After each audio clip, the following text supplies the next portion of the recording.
It's far more effective. Mayor Gregory, we're ready when you are. All right, good afternoon, everyone. This is the study session for the Cathedral City Council. Today is Wednesday, April 22nd, 2026. I will call this meeting to order and ask for a roll call. City Clerk. Councilmember Gordon, Here. Councilmember Ross, Here. Councilmember Lamb, Here. Mayor Pro Tem Gutierrez, Here. Mayor Gregory. Here. The next item is agenda finalization. Are there any changes to this meeting's agenda? There are no changes. All right, thank you so much. We'll move on. The next item is public comments. This is the opportunity for members of the public to present public comments on items that are not on the agenda for this meeting. Just a reminder, the comments will be limited to 3 minutes. Do we have any speaker requests? Mayor, we do have a couple of requests to speak. The first speaker is Ted Hain. Good afternoon. Welcome, Mr. Hain. Hi, Ted. So I know I have limited time, so I'm just going to rush through this really quick. Some of you may or may not realize this year's our 25th anniversary. So we have just about a month, just under a month until we hit that mark. So tell the public who we is. We, Mary Pickford Theater, sorry. All right, thank you. I'm just assuming everybody knows who I am, but We do. nonetheless, we have a celebration weekend lined up. So May 15th, 16th, 17th, we're going to have all kinds of fun special items that we're doing. On Saturday morning, we're doing a little bit of a special kind of rededication ceremony. So we wanted to make sure to invite you folks to come out. Anyone who's in town or wants to join, come on down. That's going to be 10:30 in the morning. Ryan can provide a little bit more detail if you need any more. But nonetheless, that's going to be our rededication time. Before that, we're already open. We're doing shows first thing in the morning, starting at 9 o'clock. We're going to have 6 different titles that we're playing Friday, Saturday, Sunday that are all movies from 2001, and it's only a quarter to get in. So we expect, obviously, a large crowd for that. In addition to that, we're doing 250 popcorn and soda in the morning only. And then we kind of, right after that, start our normal day. So that 10:30 time slot allows us to get started in the morning, have a little bit of ceremony, and then get started with the regular day. And we just wanted to invite you guys. All right? That was it. Thank you so Will you much. say the date one more time? That Saturday is May 16th. Thank you so much. You're welcome. Okay, the next speaker is Robert McCormick.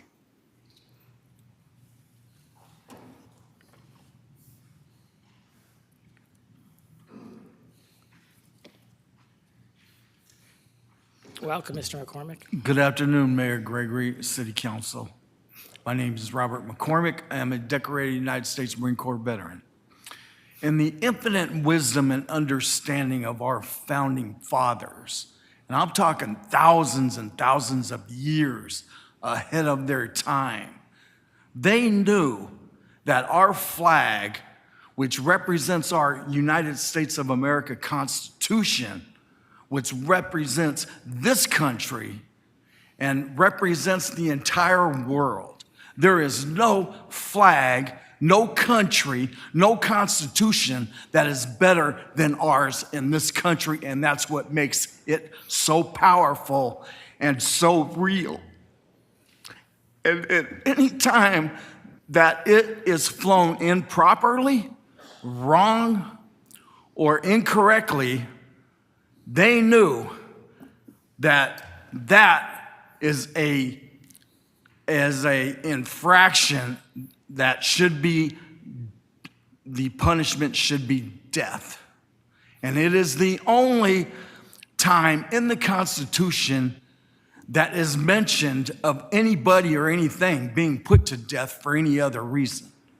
And the death penalty that is in our country that is done by politicians after the fact don't even compare to the infraction of raising our flag incorrectly, improperly, and wrong. This flag that is flown outside of this building, I have been since I have resided here in off of Pickfair Street, trying to get whoever it is. And let me make this clear. I am not going after the person. I am not going after their family. I am going after the title and the subject of responsibility to fly the flag properly. That is it. And because it has not, and it continues to fly wrong, I am demanding death to that person, and let's put an Mr. end to McCormick, this. you cannot threaten I'm not anybody to threatening. death. Like You I said, just I'm not demanded going after the somebody. You person. I'm just going- demanded somebody be Huh? put to death for flying the flag improperly. Right, That could, but that at would the be a subject city matter- employee responsible for. You can't do that. The responsibility. You've been warned, sir. Okay. Thank you. Thank you. Thank you, Mr. City Attorney. The next speaker is Jeff Christina.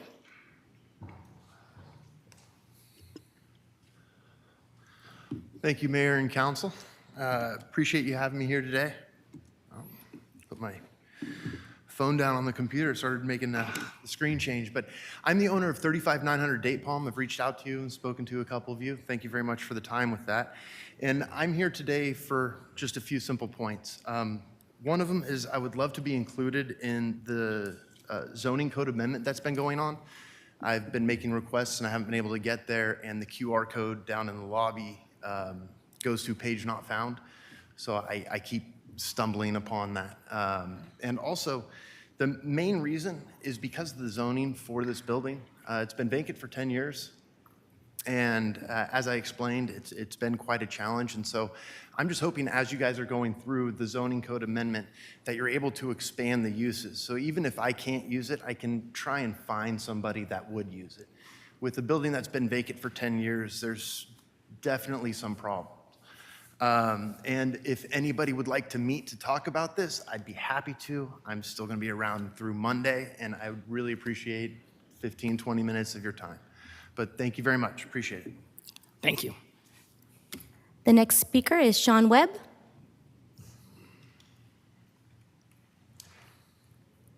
Good afternoon. My name is Sean Webb. I'm sitting before you as the Executive Director of Read With Me Volunteer Programs, as the Director 1 of Literacy Outreach for the Riverside County Office of Education. Now, you might be asking why am I with the RCOE? Well, RCOE sees the impact of Read With Me volunteer programs. And if you're not aware, I just want to share a little bit about what Read With Me does here in the city of Cathedral City. Last year, actually in the current year, we were the nonprofit of the year for the city of Cathedral City.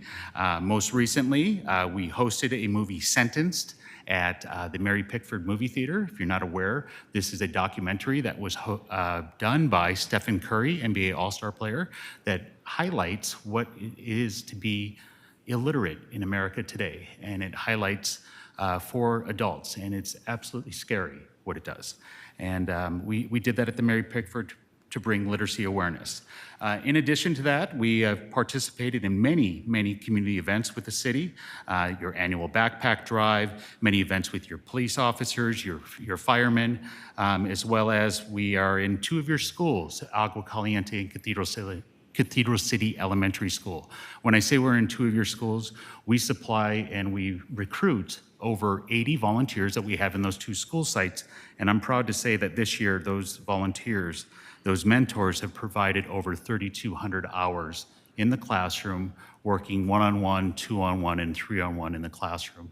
And with those volunteers in the classroom and at those community events, we've supplied over 10,000 books for the students in the city of Cathedral City. So I just wanted to highlight some of the amazing things that Read With Me has participated and collaborated with the city, because I know that this city here does amazing things with many nonprofits, and I just wanted to share what Read With Me is doing with the city of Cathedral City. And Councilmember Ross, we enjoy being in your classroom over at CV Unified as well. So thank you very much. Thank you, Mr. Webb. The next speaker is Eileen Lynch.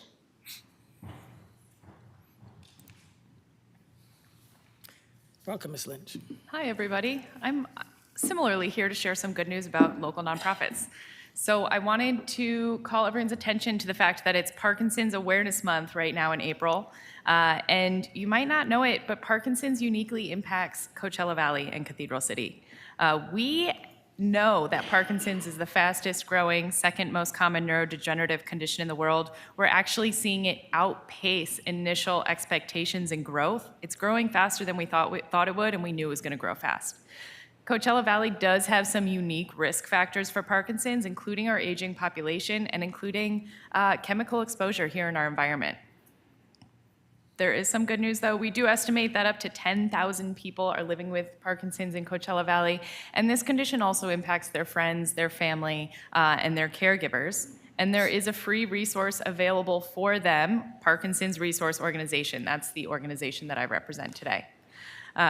We provide emotional support groups, we provide educational programming, one-on-one consultation, we provide community and a chance to connect with other people navigating this condition. We have seen a 37% increase in support group attendance in the last 2 years. We have seen all of our community events packed to capacity and over. And one event that I want to highlight is our annual Parkinson's Today Symposium with the Michael J. Fox Foundation. Last year, Cathedral City was generous to contribute some money towards this event so we could keep it free for our attendees. So I want to start by saying thank you so much for helping us get that event across the finish line.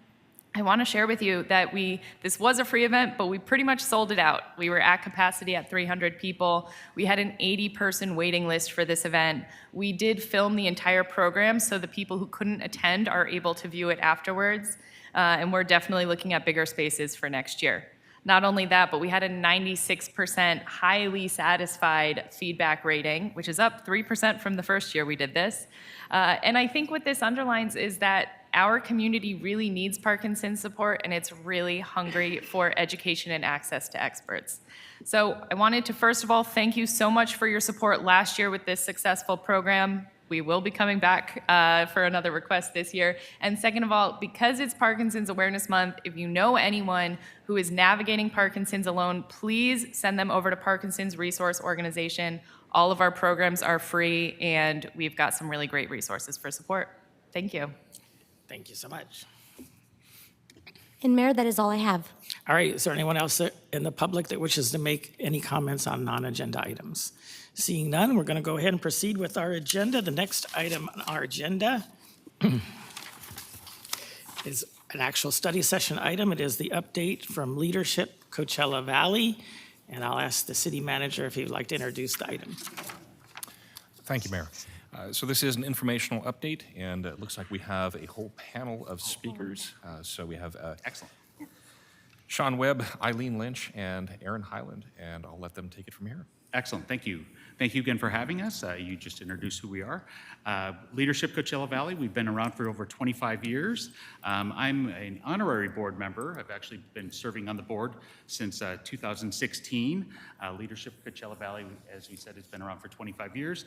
There you see our topics that are currently being covered, and I'd like to share that the topics that have been covered have morphed over. Mr. Webb, would you speak into the microphone? I'm I sorry. apologize. I'm sorry. Thank you. The topics that are being covered this year have actually morphed over the last 25 years. And I'm happy to share that each of the presidents over the years have evaluated the topics through surveys for year after year and make sure that they're current and relevant.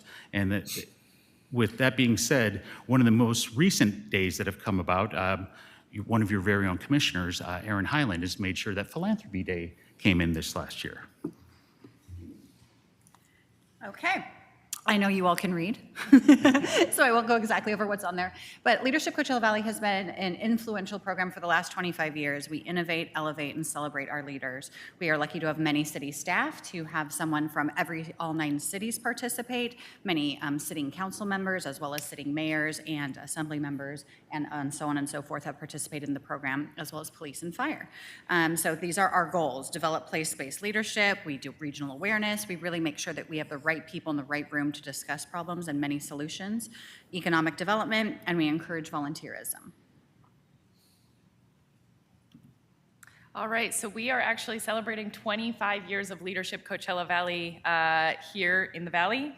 That's 25 years of individuals going into this program, gaining from the education that's provided, but also the connections that they create and bringing that out into the wider Coachella Valley through their businesses and their own leadership priorities. So we have seen 940 participants in the last 25 years from 150 public agencies, 90 plus from education, and 200 plus from nonprofits.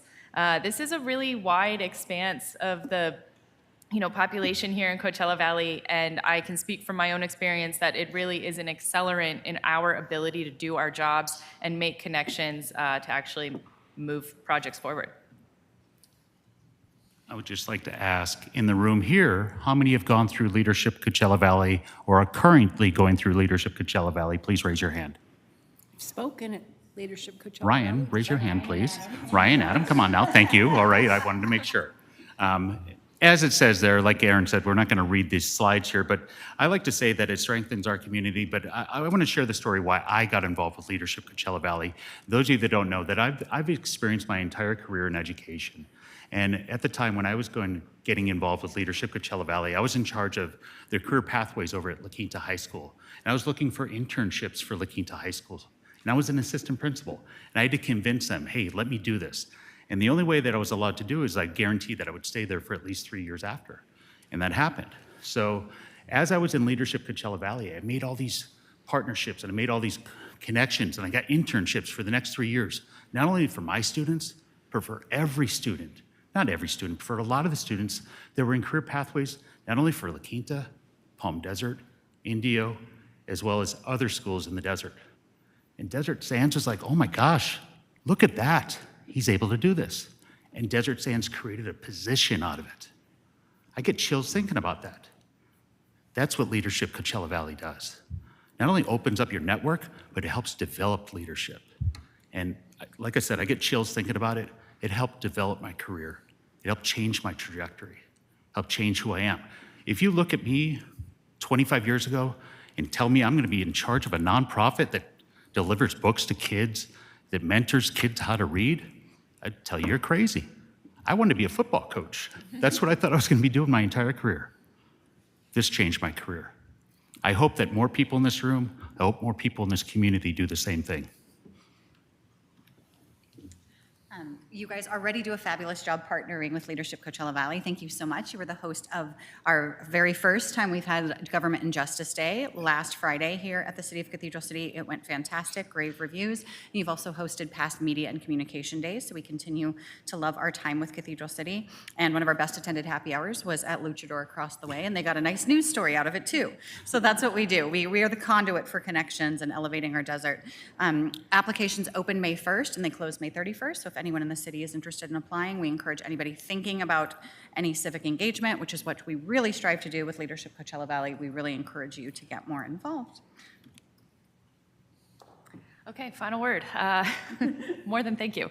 Again, what we're here to do is express our gratitude to the city for partnering with us, and for anyone who's listening in on today's meeting and doesn't know about this program, reach out to learn more. This is absolutely a career accelerant, but it's also a community accelerant. It allows us to understand better the various pillars of our community, the various economic drivers of our community, and the people who are making it happen. So, thank you. And great job, Andy. Thank you so for much. the first one. Yes, thank you so much for coming and for sharing with us. Council, did you have any questions of our presenters? I don't see any. Oh, you, okay. Mayor Pro Tem. Yes, so for those who would like to participate, how would they go about it, first of all? So the application process opens up May 1st. It'll all be online. You apply online, and then you'll participate in an interview process. And then through that interview process, then you'll find out later in the summer if you're accepted. And when you're accepted, does it take a month, 6 months, a year? How long does it take? The program to is actually- 10 months long. It's typically the third Friday of the month, and it is an entire day. So we were just here last Friday, and Mayor Gregory was part of a panel, and we started at 8 o'clock, and we ended right at 4 o'clock. Oh, okay. Yeah. Oh, yep, go right ahead. If you're wondering what Leadership Coachella Valley looks like the way I describe it, it's a once-a-month adult field trip where you get to go learn about something in a place that is not your normal office and make really great friends while you're doing it. And every time you have a class, if you call it a class, how many do you accept? We cap it at 40. We want to make sure that it's a great group that can convene, but also a great group that can get things done. They have a class project every year, and that changes. And so we want to make sure the group is small but impactful. This year's class project is to furnish all of the furniture and get the ABC Recovery Center open. They got a $100 million grant to build the facility, but nothing inside and able to, for mental health and recovery. And so our class is taking that on to raise $40,000 and make sure that building is ready to open. And that's what 40 students are doing this year for Leadership Coachella Valley. Oh, great, thank you. All right, thank you. Seeing no one else from council, or any public comments? Mayor, I did not receive any request to speak forms. All right, anyone out there wish to speak? I see no one. Thank you so much for coming and for that very informative presentation. All right, the next item on our study session agenda is an update from Palm Springs International Airport. And again, I'll give the city manager the opportunity to introduce the item. Thank you, Mayor. So this is an update from the Palm Springs International Airport on a wide range of subjects, and we have Jake Ingracia here with us this afternoon to give the presentation. Welcome, Mr. Ingracia. Hey, good afternoon, Mayor, council members, Cathedral City constituents. I'm Jake Ingracia, and it's a pleasure to be speaking with you today from Palm Springs International Airport. We're going to give you a quick look at some of the factors that go into aircraft noise and the regulations that guide us, as well as some other exciting current events happening at the airport right now. We should first just mention that PSP is extremely committed to being a good neighbor and a productive member of this community. And so educating our community about what we can and cannot do when it comes to aircraft noise is an important piece of that, as well as informing the community about the federal rules that guide all of this. And so we want to be out in the community making sure that everybody is aware of all the factors at play when it comes to this complex intersection of aircraft noise and community relations here. We hope that everybody leaves today with a better understanding of how this all works. So we want to first begin with our flight activity at PSP. You're looking here at the average number of daily commercial flights by month, and we of course see that seasonal flow here at PSP. You see things really start to pick up from about November through April. We're right in some of our busiest months right now, coming to the tail end before things start to slow down for the summer. So March is the busiest month at PSP, about 70 flights per day in March, and then heading into summer and shoulder season, that drops down June and July to about 25 flights per day. So activity here is not constant. It fluctuates significantly throughout the year. But then flight activity also varies by time of day. So this is the average arrivals by hour, and you see the peak activity here really concentrated in that 11 a.m. and noon hour. Just during peak season, that's about 9 to 10 flights arriving per hour, only in that 2-hour period, 11 to 1, during our peak months, March and April. Outside of that, activity drops off quickly, and so this is why noise can feel more concentrated to some people, although overall volumes remain relatively limited. And then, of course, you're hearing about passenger growth with the airport, the new routes that we're bringing in, the projects to modernize the airport, which we'll talk about in a moment. But in reality, the number of flights per year has declined lower today than pre-pandemic levels. How does that happen? I will explain. Last year, PSP welcomed over 3.3 million passengers. It was a new record and our busiest year yet. But we saw roughly 3,800 fewer flights than in 2019. The reason is that airlines are bringing in larger mainline aircraft. They carry more passengers per flight on fewer flights. That's a great thing for aircraft noise in our community because these larger, newer aircraft are not only more efficient fuel-wise, but they're also quieter. And there is a global initiative right now in the airline industry to get these jets as quiet as possible because as we know, aircraft noise affects almost everybody. It's only going to get better as technology advances to our benefit here in the Coachella Valley. We also want to tell you about who is responsible for what when it comes to aircraft noise. And so PSP's role is here on the ground. The terminal, the runways, are 900 acres of airport property. That is our jurisdiction as the airport. Aircraft are only under our control while on the ground. Once airborne, that shifts the responsibility to the FAA. They control the flight paths, the altitudes, as well as the sequencing of flights in and out of our airport. And airlines decide where they fly, when they fly, what aircraft they use. Let's talk about the airspace next. Geographically, this means that PSP, our control tower locally, manages about a 5-mile radius. So if you're looking at the map, that takes you roughly to Duval Drive, about 5 miles out from the airport, Mission Hills Country Club. Beyond that, aircraft are managed by FAA Regional Control. It's called SoCal TRACON, based in San Diego. So many of the aircraft being heard over our communities are not even within PSP-controlled airspace. Aircraft noise is regulated under federal law. The Aircraft Noise and Capacity Act of 1990, passed by Congress over 2 decades ago. And this limits what airports can control. So we cannot set curfews or limit flights. We cannot restrict aircraft types or flight paths. Those decisions rest solely with the FAA at the federal level. You may have heard of airports with curfews. John Wayne in Orange County is an example. This was implemented prior to this law being passed. Those airports are now grandfathered in. PSP does not have that authority today. We also want to tell you about the flight paths. So at PSP, the runway direction can switch, so to speak, and that's dependent often on the weather conditions that we're seeing. So primarily based on wind, we're seeing about 80 to 90% of the time this north flow, aircraft approaching from the south and taking off to the north toward the I-10 corridor.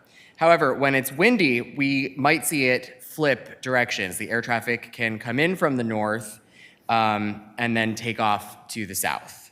And so you'll also notice that the surrounding mountainous terrain plays a key role here in how our aircraft approach the airport, with PSP bound on the west by Mount San Jacinto, to the south, the Santa Rosa Mountains, to the north, the Little San Bernardino Mountains, and the San Andreas Fault.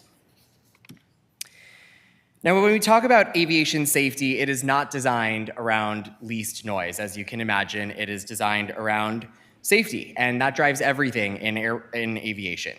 So for the safest approach, pilots are using something called RNAV, or Area Navigation, which allows aircraft to follow precise GPS set coordinates, guiding their path instead of relying on visual navigation. This allows aircraft to fly very precise, consistent paths. At PSP, it's about a 10-mile straight into the runway there from the south. This improves safety, fuel efficiency, but because it's so consistent, it can make noise feel more noticeable even when flight volumes have not necessarily increased. These procedures are part of the FAA's modernization efforts, and this is the current flight path you're looking at here. It's called the Next Gen program, and it's designed to improve safety standards and efficiency. PSP does not design or approve these plans, and of course, safety and efficiency do come first here.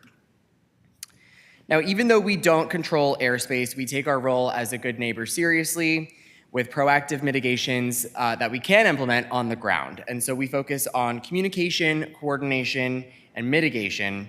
We rotate run-up locations for engine run-ups around the airfield so that they're not focused on one specific community, but rather, maybe to the west one night, to the east another night. We also monitor maintenance activity on the airfield very carefully to make sure that we're not, again, targeting one specific location. We also at PSP do not host flight schools, limiting low-flying aircraft over our communities and general aviation traffic.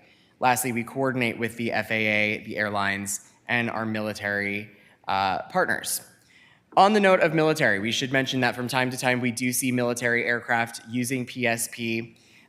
We are federally obligated to allow military aircraft at our airport.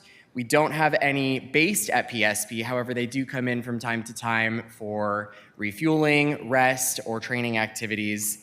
We know this can be disruptive to our community, and so we do encourage daytime activity when possible. These military aircraft are often noisier than the commercial or private aircraft that we see. However, we cannot limit their flights in any way, and they may operate outside of those daytime hours at times. Now, even though we don't control our airspace, we do want to be good neighbors in this community, and so we recommend that everybody contact the FAA directly if you have a concern with aircraft noise while it's in the air. We also have a PSP noise comment form, flypsp.com/noise. And we host a quarterly noise committee where every comment is reviewed and matched to that specific flight data so that we can find out if it was a commercial aircraft, a general aviation aircraft making the noise that was reported. We then respond to those concerns individually as well, sharing the trends that we're finding with the FAA. Now, we'd also like to give you some airport updates, and it's probably been a little while since you've taken a look at our route map here. 32 nonstop destinations in season, with 5 new routes coming in this past season. We'll talk about those in just a minute, but we always want to remind everybody that your flight does not have to stop with those 32 nonstop destinations. You can actually get to over 300 global cities with just a single, short, easy connecting flight from PSP, one-stop connection. So we really want to emphasize to the community, you can start your journey at PSP and reach anywhere in the world year-round. Now, I'm sure you've heard we're seeing a surge in passenger numbers right now. Last year, we had that 3.3 million passenger record year, and we set 5 all-time monthly records last year as well. March 2025, the busiest single month ever at PSP. Nearly 500,000 passengers traveled through our terminal last March. 9 months last year saw year-over-year growth, so that growth is extending well beyond just our typical peak season, but into the shoulder and summer months as well. We're seeing that trend of airlines taking their routes from seasonal to year-round, which is great for accessibility and our connections. And a big question we're hearing right now is Canada being affected. We're happy to report over the last season, we saw a fractional decrease in Canadian service. It amounts to less than 1 flight fewer per day. Just 1 flight down per day, not a major drop off a cliff, but just a small fractional reduction. Okay, back to those new flights. Newark on United is our 3rd nonstop to the New York metro area. It's joining Alaska and Delta to JFK. We have new seasonal service this year to Charlotte on American Airlines, adding not only another east-west connection, but also giving access to a powerful hub there, Palm Springs, connecting now to dozens of cities through Charlotte from the East Coast, the Midwest, even international opportunities there. Austin is now back on Delta, as well as Southwest this year. 2 airlines coming in with Austin, so it's great when airlines compete because it drives prices down for everybody. And Santa Rosa back on our route map once again, this time on Alaska Airlines, our new connection now to wine country. We also want to talk about the economic impact briefly because it's big and we know that the airport is a powerful driver of tourism here in our desert destination, as well as a powerful economic engine for our community. We studied it, and PSP's total economic impact there at the top, $2.5 billion for 2024 alone. So that is the economic activity generated across aviation, tourism, hospitality, other services, really all encompassing everything that the airport touches. We found that more than 18,000 jobs were supported by the airport. That includes the nearly 5,000 on-site workers every day at PSP, but also stretches beyond our gates into our communities, the hotel workers, the restaurant employees, retail, who all have people to serve because they came here through PSP.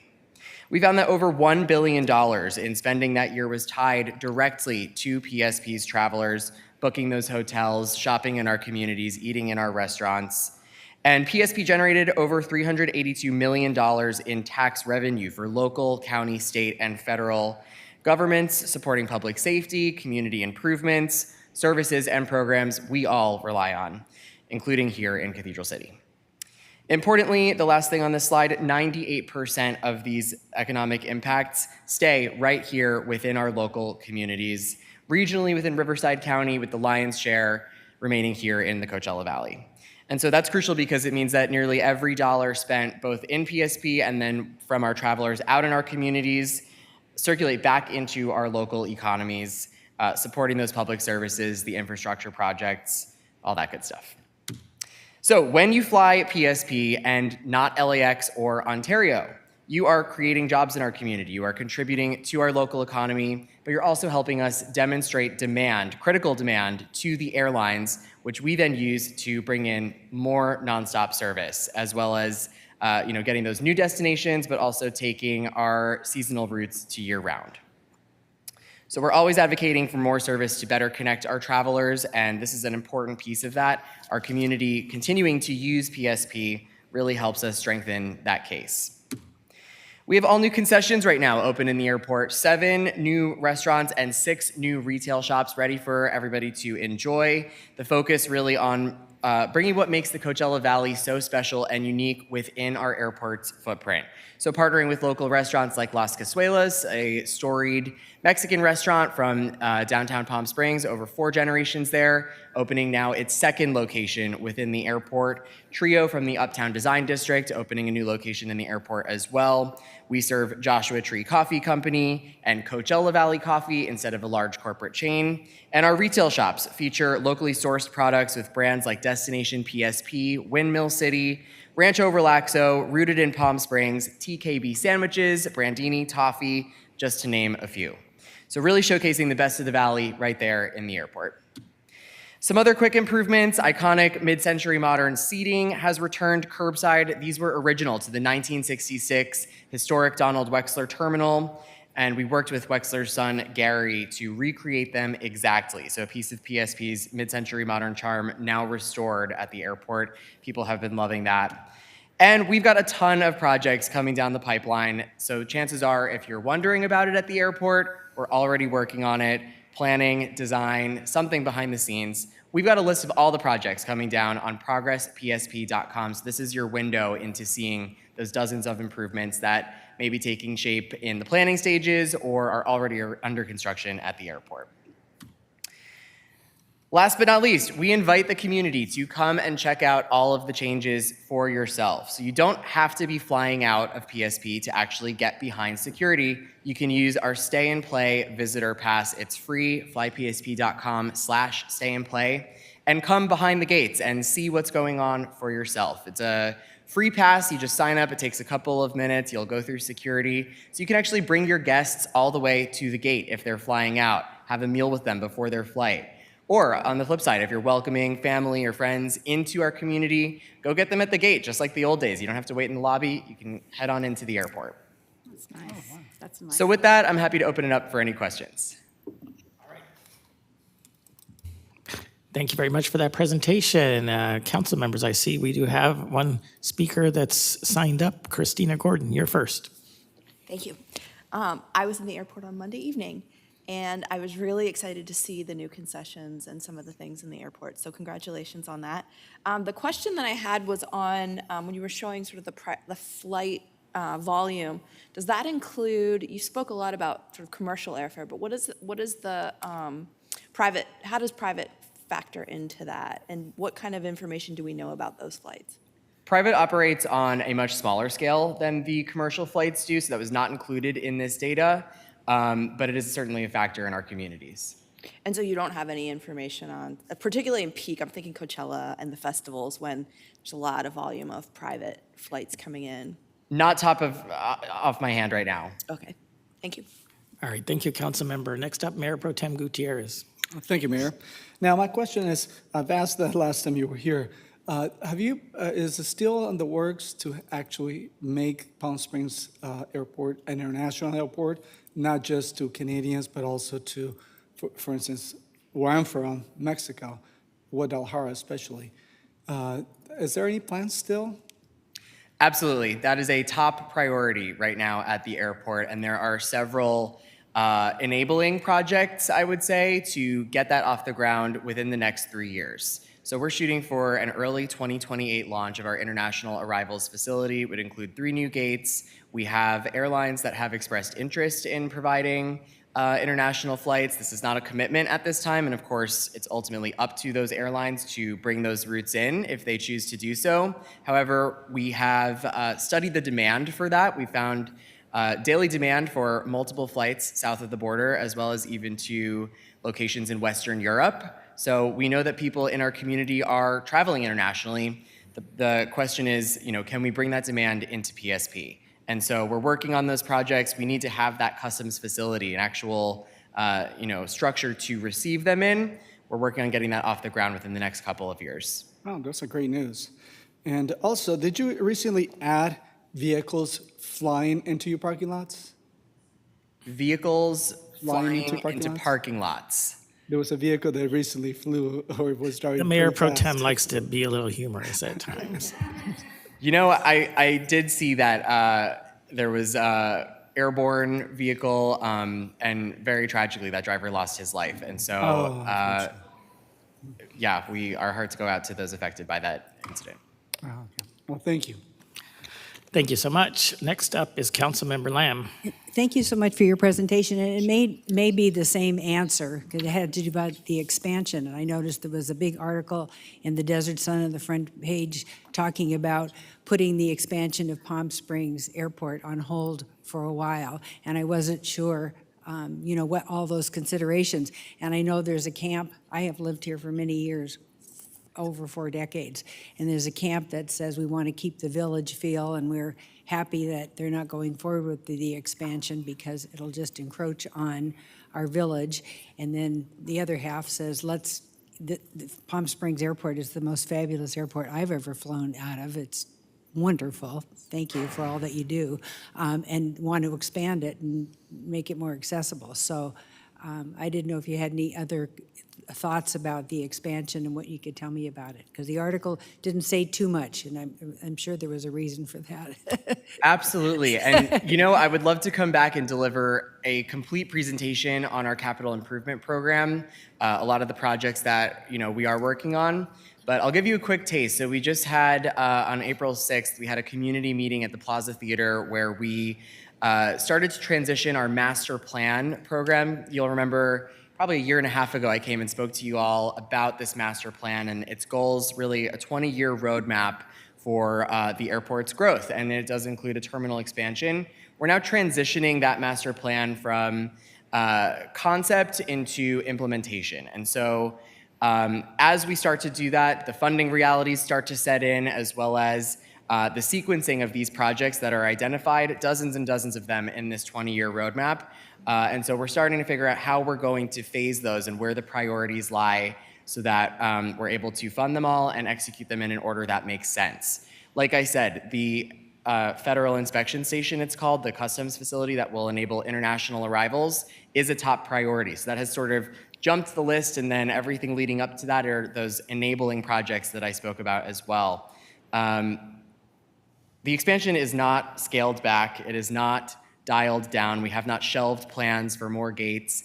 But within this master plan, there is flexibility to switch around the order of these projects and implement them in a way that most makes sense for us. And so that's what you're seeing here as we transition, like I said, from the concept to the actual implementation of this. And I'd love to give you guys more details on really the sequencing here and everything. The next 5 years through 2030, there's no plans for expansion right now.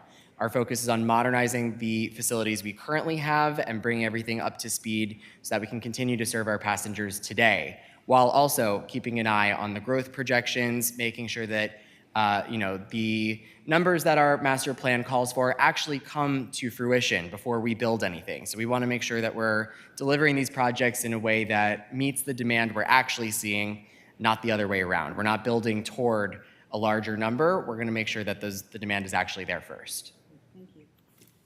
Thank you so much, Councilmember. Councilmember Ross, did you have anything? I do. My screen's screwy, so I couldn't okay. click that I wanted to talk. Yes, so I hear what you're saying, and I guess I'm going to add to that a little bit.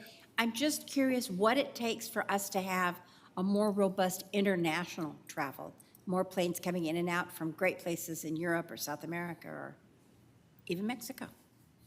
Absolutely. And Canada. Don't forget Canada. They're our buddies, right? And Canada. So right now, PSP only serves 5 nonstop destinations in Canada that have U.S. pre-clearance for customs on their side of the border. Mm-hmm. We do not currently have a customs facility at PSP today. So when we talk about building this international arrivals facility with 3 to 4 gates, that will enable truly international travel to anywhere. After that, it's just a matter of demand. And so, like I said, we've studied 4 or 5 cities south of the border to Mexico, as well as even a Western Europe location.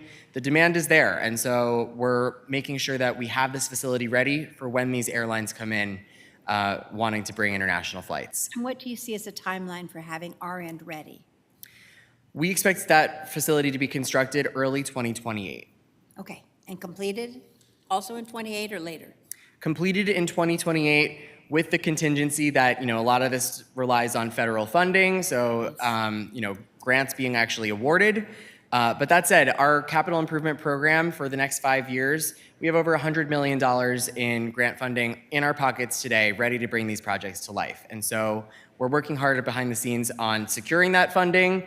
It's important to note that I should tell everyone in the community, none of these projects are funded by local taxes. The airport generates its own revenue, and we apply for federal funding through the FAA, as well as other federal agencies. And so it's not coming out of pockets locally, and we want to stress that.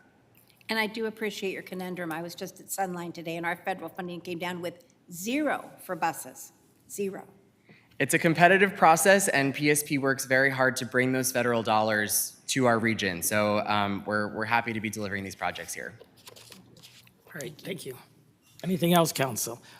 Are there any public comments on this item? I have none, Mayor. All right, anyone in the public want to make any comments on this item? Seeing none, thank you so much, Mr. Ingracia, for coming and for filling in. And please share our thanks to the airport, even though the noise is not under your control, for providing a resource and an advocacy for people that do have concerns. Absolutely. Thank you so much. Thank you. Thank you.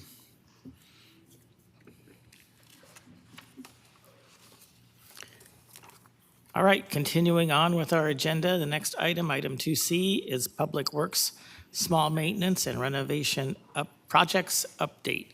Mr. City Manager, please. Thank you, Mayor. So this is the second update for council on this program. This is for small-scale maintenance and renovation projects, and Deanna Pressgrove is here this afternoon to give the presentation. Good afternoon. I'm Deanna Pressgrove. I'm your Environmental Conservation Manager and Public Works Manager, Maintenance Manager for the city. I do want to start off recognizing today is Earth Day. So happy Earth Day. It is also my birthday. So I want to remind all of you in Cathedral City that we do celebrate Earth Day every day in Cathedral City. And if you would like to celebrate me every day in Cathedral City, Do we that say works as happy well. birthday? Yeah. All right. So this afternoon, I'm here to provide a status on some ongoing maintenance projects, small renovation projects within the Public Works Department, highlight projects we just completed, present upcoming projects that we will complete in the next 6 months, and then gather any input from council. We do a phased approach with our small renovation projects, citywide implementation. We use a combination of in-house staff, our public works staff, and contractors. And we prioritize renovation projects based on the site condition and available funding. Our focus on our renovation projects is water conservation, reduce maintenance cost, and improving the look of the area. Some of our key challenges that we deal with primarily in the maintenance department is aging landscape infrastructure, irrigation issues, and below sand. This picture right here shows you one of the LLD's landscaping lighting districts that we have to address, and this one kind of encompasses all of it. The tree is getting older and starting to damage the wall. Sand is accumulated and damaged the irrigation system. So this is what we go into these small renovation projects, and we address these issues right here. Our project areas that we take care of, 11 retention basins, and these are ones with landscaping that we have to maintain in the inside, outside lighting and landscaping districts. We have 10 of those, 19 medians, and parkway miscellaneous 9 areas. Miscellaneous is like the public works yard, and I just drew a blank on whatever, parkways and public works yard. Alleyways, we have a couple of those as well. So highlights of projects we've just completed: Cypress Retention Basin, which is located off of Santoro area. We replaced that gate. This is located in a neighborhood, so we do try to make the retention basin look nice and well-maintained. Bob Hope, that's Bob Hope and Varner out there. That's a high wind area. It's kind of out of sight a little bit, but it does get impacted, and it does take on the water during a storm. So we do keep that one graded on a regular basis. La Paloma, which is at the end of 30th and Duval behind the La Paloma community. That one was pretty much washed away in Tropical Hillary, so we're working with the engineering department to re-gut it and make it bigger in that area to take on water runoff. Some of our lighting and landscaping completed projects, as you'll see on the photo to the left, this is Century Park at the corner of 30th and Duval, where we had removed some of the older landscaping. We put in DG, we repaired the wall.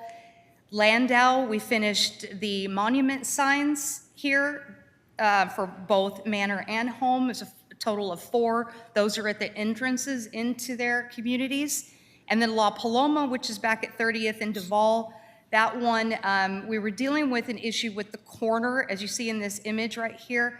It is impacted by blow sand so much so that we can't keep any plants alive in that area.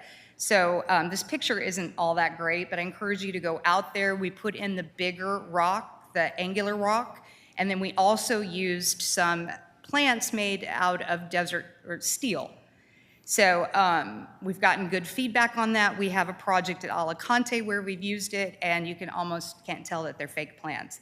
But it looks good. We added some uplighting so that it highlights their community sign. Median improvements, right here we did a citywide brick staining project where you can see the difference. Carlos Rodriguez, our public works supervisor, is out showing the new guys, in my opinion, how not to do it, if you look at the overspray in the photo. But he's out there. If you're not familiar, Carlos grew up in the public works department, so he does like to show the new guys how we used to do it. So they did it better, but yes, he's out there showing.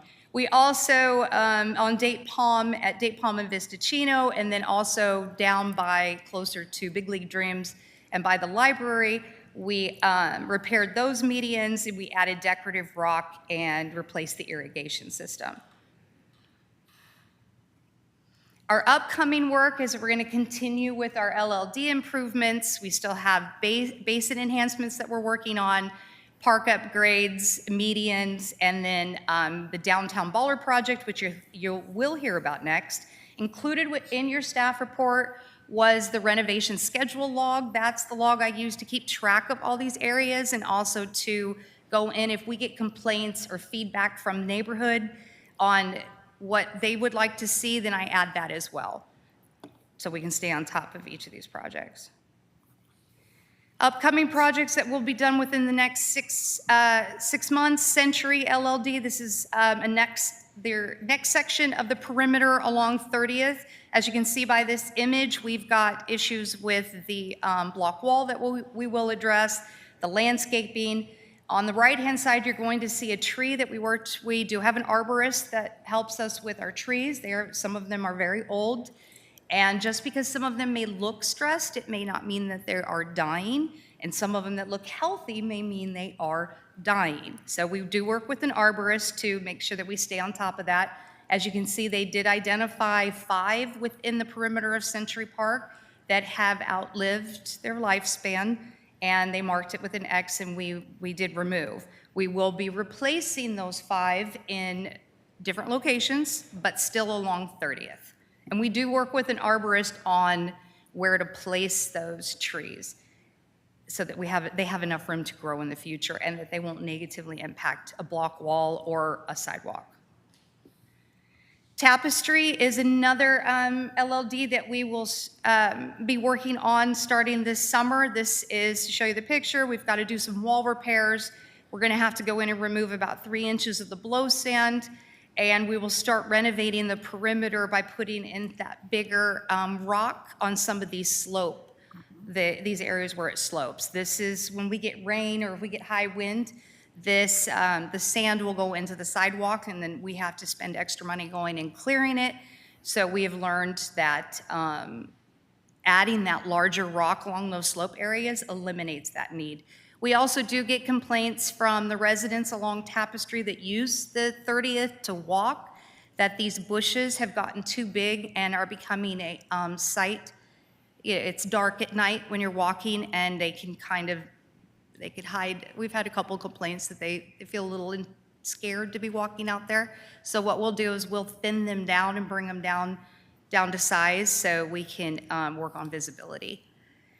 The Landau project will be back out there to work on the corridors. As you can see, there's 4 locations where we put the monument signs. We disrupted the landscape, so we're gonna go in and put some rock and color in this area and just enhance these corridors over the next 6 months. This is another retention basin, San Ardo. I wanted to show you this picture to remind you that it is in a neighborhood, so you have a nice landscaped area, home right next to it. We do try to keep our retention basin looking as nice as possible, but without spending too much money. So we use, in this case, we're gonna use some surplus material that we had from old projects to go in and just do some rock in DG, very simple, in front of the basin and clean it up. We'll do that at San Ardo the next 6 months and Murano as well, Medino. The gates here, if we have extra funds, we will purchase the material needed to build the gates for this location as well. The Date Palm Median Drive, this is another median along Date Palm. This one has struggled throughout the years to keep plants alive. It just gets too hot, and the irrigation needs to be upgraded. So we are going in there and we will do what you saw in the previous pictures, very similar with the red and the decorative rock. We may put in a desert steel plant in this location. There are 2 located up above and a really small one that you probably don't notice because you just go by really fast. But it's up there. We will make both of those look like the medians that we just renovated. Projects are funded through a combination of sources. For the lighting and landscaping district funds, we utilize environmental and gas tax in Measure A. The Environmental Conservation Fund is used to support improvements that align with our goals and our 5-year strategic plan, which is to enhance public spaces, reduce long-term maintenance costs, and promote water-efficient and sustainable landscaping practices. Key takeaways: ongoing citywide improvements. We focus on sustainability and efficiency, maximizing existing resources, and priorities adapt to field conditions. That concludes my presentation. I will give it back to you, Mr. Mayor. Thank you. Thank you so much for that presentation, and thank you for keeping us updated. Council, do we have any requests to speak? Is it not working? I don't. It's not working. There it is. All right, well, Ernesto, I know you want to speak because I hear you clicking over there. Why don't you go first? Well, thank you, Mayor. My first question is, are you still using or utilizing wood chips as a soil stabilizer? As a Soil stabilizer? compost, yes. We've been using it out at the Rio Vista tamarisk trees behind Verona. We've been using it along those trees to revitalize the trees, but we've also learned that it's locking in, so it's actually creating a nice ground cover and keeping the blow sand down. Oh, good, so it is Yeah. working. It is working, yes, it is. Very nicely, actually. It's just still very costly to spread it. Oh, okay. And my other question is, so when we maintain the medians, Ramon Road is one of them. As a matter of fact, the newly installed wrought iron that was installed has been hit a couple of times. I don't know whether there's, 3 times I've seen. yeah, I've seen a few. Is that in the plans to get it Yes. repaired? Yes, yes. We will repair the orange fence, are you talking about? Yes. Yes. Yes, we will repair. We have ordered the pieces, I believe, but I'll double check on that. Yeah, the Yeah. ugly orange. The orange, yes. Ugly orange. Should have been a different color. Yes. Should have. Yes. Yeah. Okay, thank you. You're welcome. All right, anyone else? I just have something to share. I like that big rock. The big rock? Yeah, it You know, really I has didn't locked in thought very so. nicely. I didn't think so when you talked about it, but I saw it and it looks okay. Yes. It's not beautiful. It looks a little dinosaurish, but it's really, it's okay. It's big, and it allows us to be able to blow the blow sand off without it getting into the rock, whereas before the smaller rock, we had to remove it clean off the blow sand and then put it back before it looked good, and that is labor intensive and costly. I'm just giving you my personal thumbs up on it. Yes, it's working out very nicely, thank you. All right, are there any public comments on this item? I have none, Mayor. All right, thank you again, and thank you for keeping us informed. We will be back. As you know, people are always very curious when they see something happening, and this helps us know what's going on and also keep ahead of what's going on, and And the I people should can have- see it themselves. Yeah, and I should have mentioned that we will continue to communicate with the neighborhoods when we do bigger renovation projects as well. All right, thank you. Thank you.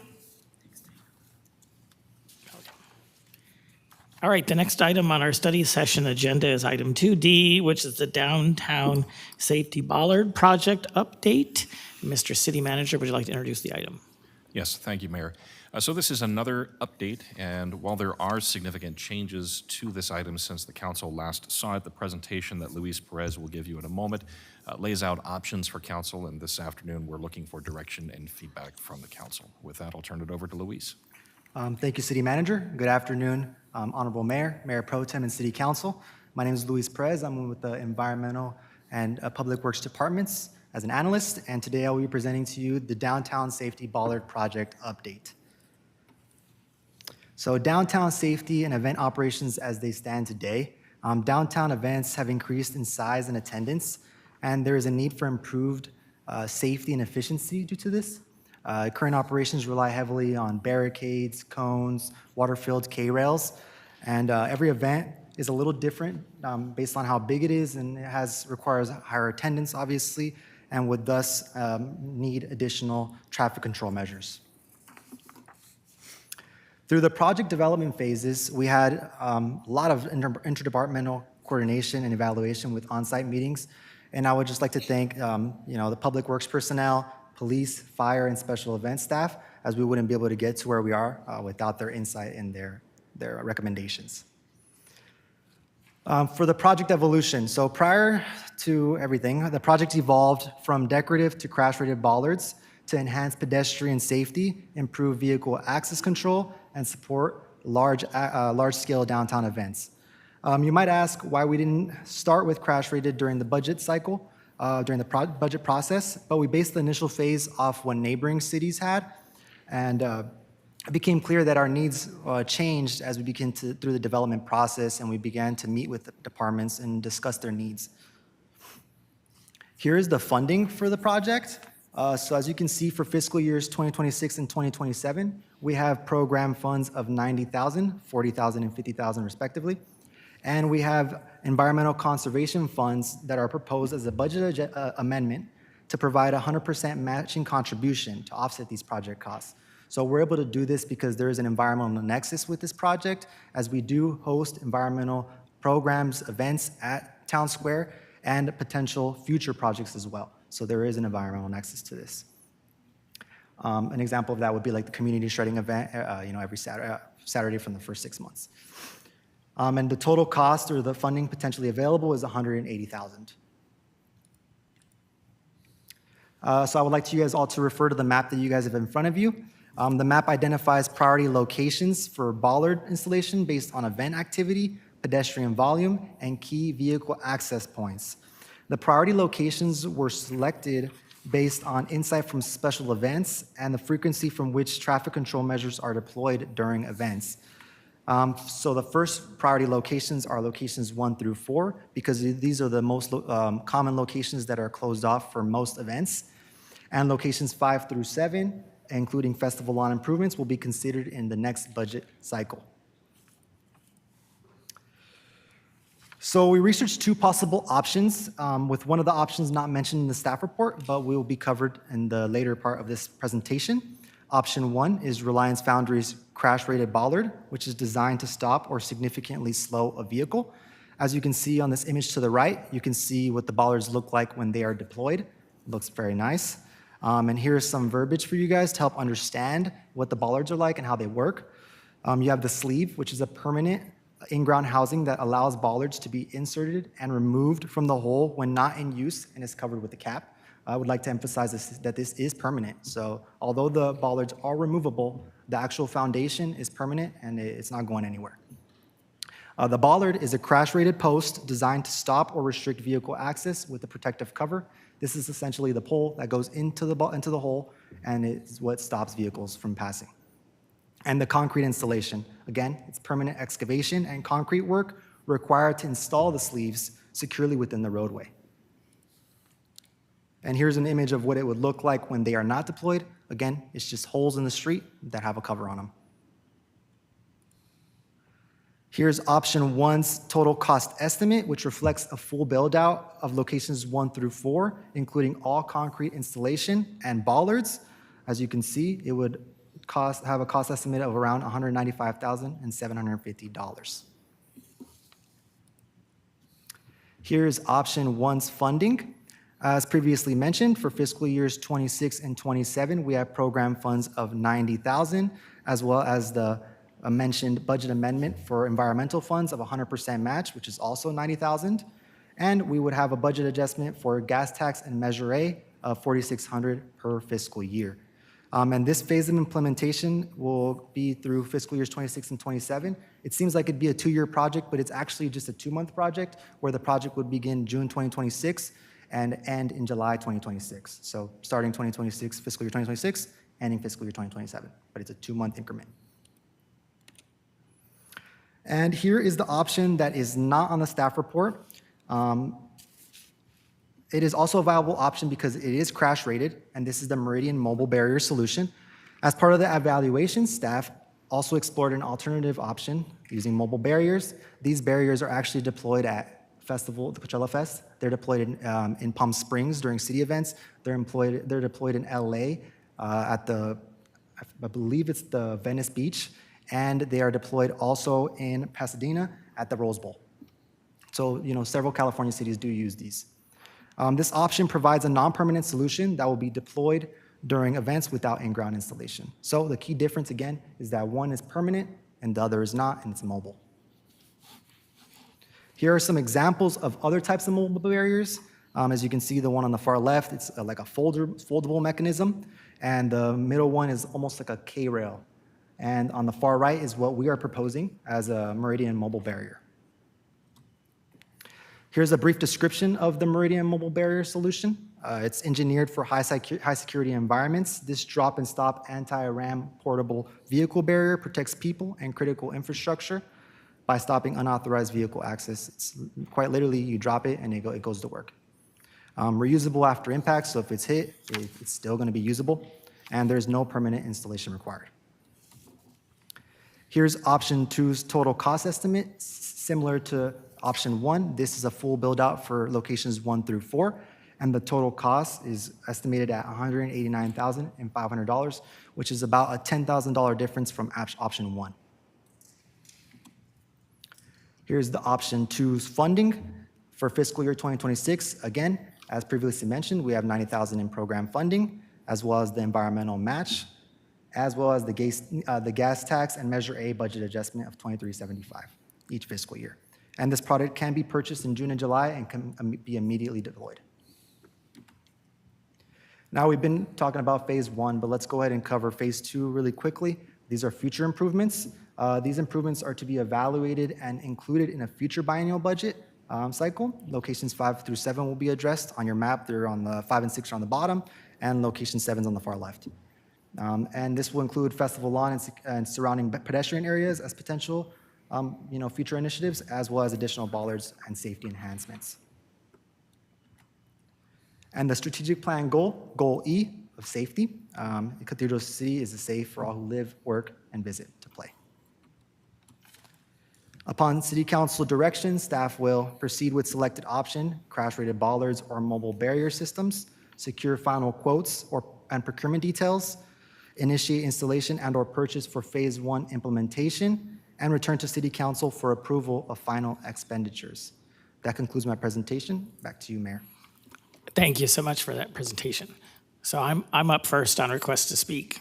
I pushed the button first. Go for it. So thank you so much for this. And thank you for including the mobile barrier option.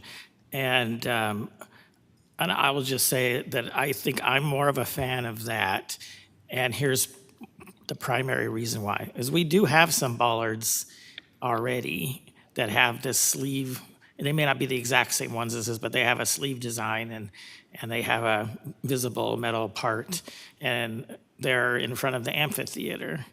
And I have been concerned because what I'm seeing happen, if you remember back when we were talking the K-rails, there was a problem for a while that either us or some of the people putting on events, they would put these white K-rails and they wouldn't fill them with water.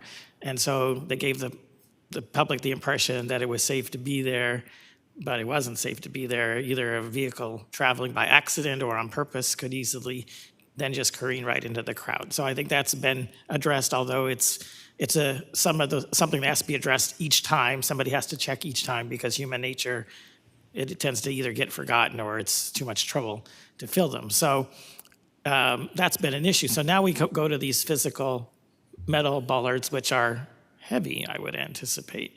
And what I see happening is when we don't have events in the amphitheater, so when they're really not protecting anything except maybe the gate, the bollards are often in. But when we have events in the amphitheater, where usually what happens is vehicles need to go in and out to set up, or you may have food trucks or other things there, and you'll go to the event when the people are there, so the time you should have the most protection, and the bollards are out. They're just laying on the side. Now, I don't know why, but my guess is because somebody took them out so that the vehicles could get in and out, and they're really heavy and hard to put back in, and so it's cumbersome to have the adequate number of staff to go, and because it's probably more than a one-person job, I would imagine. So I worry that if we spend all this money and we put a bunch of heavy metal bollards in the streets here, that over time, or at least from time to time, something will happen in the coordination, and you'll have events and the bollards are laying out. And so you wasted your money, Right. you know, that type of a thing. I think that's probably an issue all over. I don't know if you spoke to some of these other places as to why they've switched from a physical bollard to the mobile or not. Is the setup and takedown part of the issue? So, I mean, I wouldn't say it's part of the issue, but it's definitely, difficult because you would have to move the bollard. You have to get a forklift, for example, for these ones, and you'd have to move them. So it's a little bit more complicated. But yes, I would agree that most cities have moved to the mobile barricade because it's more feasible. Yes, so that's why I appreciate you looking at those. I have noticed the change for, as you say, in Palm Springs. Yes. Especially the Village Fest. They have the plaza and they have that little circular drive. And at one time they had these physical bollards there and they would set them up every Thursday afternoon, and then they would pull them either Thursday night or first thing Friday morning. And I'm sure that was a lot of work for them. And then all of a sudden, I wasn't involved in the discussion or watching, is now they have these mobile ones there which have wheels. So I'm anticipating those can be moved a lot easier. But you're saying that they are secure, crash rated? They're crash rated, yes. Okay. So to me, that makes a lot more sense. It's a lot more flexible. And even as we're phasing this, it would seem, although we would buy enough for location 1, 2, 3, and 4, that if for some reason, say you were doing something all the way to the west and you didn't need some of those other roads closed, well, you could use them. I would agree. At the others. So, I mean, I guess the big issues would be maybe storage. Yeah. And, and like you said, you put in the quotes some equipment needs that you would need. Yeah. My guess is you would need that for the other type too, because when they weren't in the street, they would still, even the big metal ones would have to be stored somewhere. And then you would have some type of equipment that would be needed. So, okay. So I do appreciate that. And I will just share that to me, the mobile ones make a lot more sense. Let me ask a little bit about budget amendment. I'm always sensitive, I think we all are, because we're watching the public dollar, including you, when the budget amendments come. So the biggest budget amendment you're proposing would be to the environmental funds. So is there adequate funding in there for this, or will something get kicked out that was already meant to be funded? No, the environmental fund has adequate funding. There will be no projects that will be taken away. It's adequate. All right, thank you. And there's, to a smaller degree, there's also a budget adjustment, thank you, proposed for the gas tax and for Measure A. So have you looked at that too? It wouldn't cause a project to be delayed or anything like that. There's plenty of funding in there for There's that. plenty of funding, but I mean, depending on how Maintenance is a little bit of a tougher subject because things happen very consistently. So, I mean, we'd have to evaluate, but yes, we could push projects back where we could have that funding available. We don't want to push projects back. It So wouldn't- so that's my question. I mean, Wouldn't be more so we would need to project- evaluate, is this more important or Right. that more important? But if there's enough money in there, we don't need to evaluate that, you know? Exactly. So Yeah. I'm seeing the boss over there kind of indicating that there's probably, and I know that's a minor amount. Right. So It's a minor amount, and we can push and shove projects here and there, but everything will get done. It's just balancing out each one. So it's not a big, it's not like an item that was supposed to get done in the 26, 27, and we're gonna say, No. oh, well, we couldn't do it because we spent, $6,000 of the gas tax money on. Everything will get done. All right, thank you so much. All right, those are my questions, thank you. Next up is Councilmember Gordon. Thank you. Just to piggyback a little bit on the mayor's questions, the sort of logistical impact for either or is what he articulated sort of accurate in terms of the putting in and removal of these Yes, I would safety bollards on both ends? So, They're pretty similar, but I would agree with him that the mobile ones are a little easier. okay, great. On the permanent ones, just a thought that occurred to me while you were talking, and I did see the picture, but the covered cap, are there any sort of trip hazards or accessibility issues with those being? No, it'll be flush with the street, so there will not be a trip hazard. Perfect. And then in terms of the life of these, how long do they last? Does one have a longer lifetime than the other? And sort of, as we're thinking about the cost and the practicality of these, how long do they last? Are you talking about both options? Yes. So, so with option one, it is made out of galvanized material, so it is made to last longer, and the same thing with option two. So both options would last a considerable amount of time. Obviously, if they're impacted during a collision, that's something different, but yes, they would wouldn't be able to tell you exactly how long. Sure. But they would. But they have a sort of an equal Yes. lifetime. We're not going to make a decision and then 5 years from now No, have not at to all. make a different decision. Not at all. Okay, great, thank you. Thank you, Councilmember Ross. Thank you very much. Thank you so much for your presentation. One of the things that I was waiting to hear, and I didn't specifically hear it, so I'm going to just ask you straight up. John, you're just going to have to go with me on this one. I'm so sorry. I was so afraid when you talked about bollards, you were going to talk about the ones like the green ones over on Perez, which I'm telling you, I'd have to move, I think. I don't know. But none of them are going to be colored bollards. They're either going to be the black ones or, which is also my preference, as the mayor had suggested, that we have the portable ones. Is that correct? Yes, you're So correct. on the record, so everybody can hear it now and forever, no green bollards, correct? No green Thank you, bollards. sir. Thank you. Mayor Pro Tem Gutierrez. Thank you, Mayor. Piggyback, kind of going back to asking this very similar questions, piggybacking on this. Now, storage-wise, is it similar? Will it take about the same? Do you have the storage to house all of them? Yes, we have Whether is one or the other? We have plenty of storage to hold both those items, whether it's the bollard or the mobile. It would just require a trailer, but we have plenty of trailers at the yard that are be able to use. And we could potentially, in the future, get a designated trailer just for that. Okay. And now, manpower, labor to install them, is it the same amount for each option? Yes, so each option requires one person, where one option requires a forklift, which is the bollard, and the other option requires a dolly, where they just lift it up and put it in. And now, when it comes to being rated for safety, are they both rated the same, or is one rated higher than the other? So they're very, very similar. The only difference is the speed rating. So the bollard is rated at a 40 to 50 mile per hour speed rating, whereas the mobile one is rated to 35 to 40 mile per hour rating. So it's about a 5 mile per hour difference. Oh, okay. Oh, not much of a difference then. Okay. Now, you have two stages in which they will be installed, 1 through 4 and then 5 through 7. Yes, sir. Now, when you do the 5 through 7, I do not see anything when it comes to vehicles exiting the parking structure. Are you So- going to put something in there to block them off, or are you going Let me to, go what are back you to the going to map do? for you.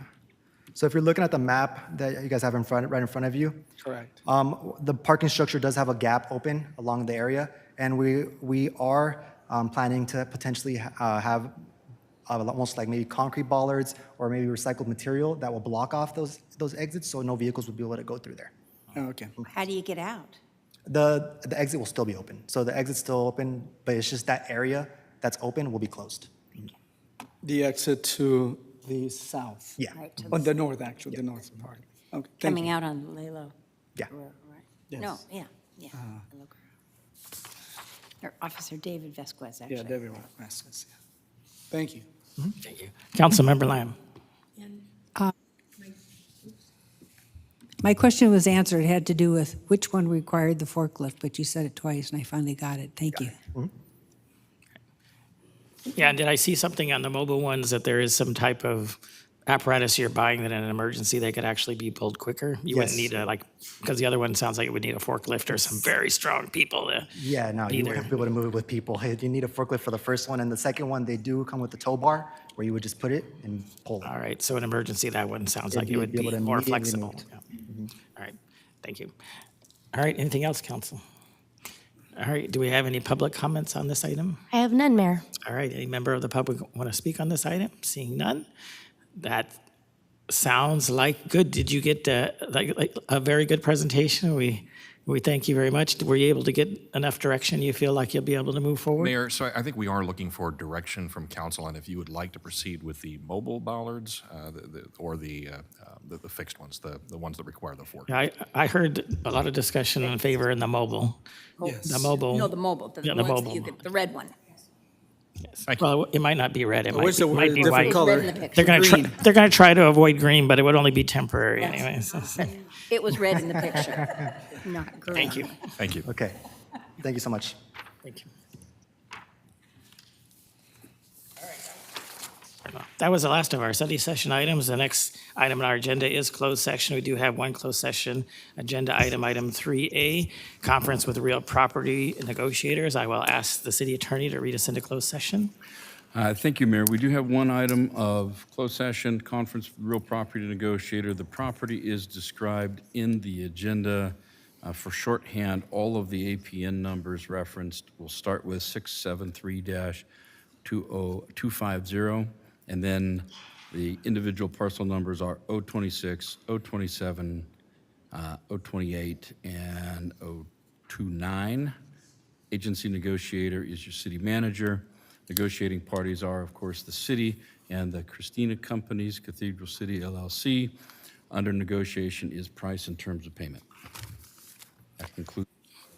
All right, thank you very much. Are there any public comments on the closed session? We have none, Mayor. All right, I don't see any members of the public out there, so we will recess into closed session.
Ready, Mayor. All right. Okay, we have held our closed session, and we're coming back out of closed session. I'll ask the city attorney if he would please report from closed session. Thank you, Mayor. Item 3 on your agenda was one item of conference with real property negotiator. You did hear a discussion from the city attorney, city manager. You took no action on the item. That concludes my report. All right, thank you so much. That was the last item on our study session agenda. The study session is adjourned. We'll be in recess until 5:30 for the regular meeting. Thank you.